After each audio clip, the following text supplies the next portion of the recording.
I'm Michelle Mackey at the Humber River, where concerns are growing for possible flooding by the end of the week.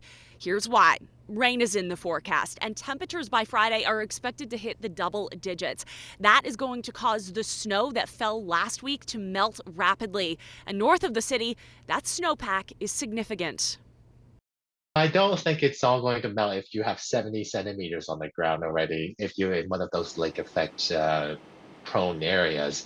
And of course, flooding is always a concern, so always heed the advice of the Ministry of Natural Resources and Forestry and also your local conservation authorities. For now, the Toronto and Region Conservation Authority's flood status remains at normal water levels, but that is likely to change with significant melting north of the city, raising water levels in rivers like the Humber that run through Toronto to Lake Ontario.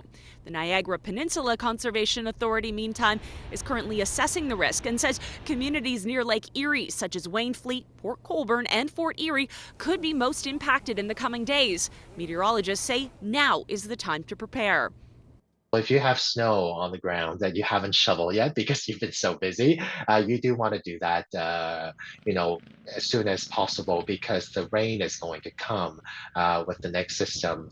Right now we're seeing 10 to 20 millimeters, and snow absorbing the rain will make it heavier to shovel, and that's not really kind to our health as well. And of course, you want to make sure that the snow is cleared of any drainage system. Another concern with temperature fluctuations in the winter is ice jams, where a frozen river, like what we have on the Humber, breaks up and clogs an area, forcing the river to overflow the shoreline. Now, one of the areas that could see the most significant flooding is Crystal Beach. And as Leah Johansson reports, Mother Nature delivered a stunning spectacle on the shoreline of Lake Erie.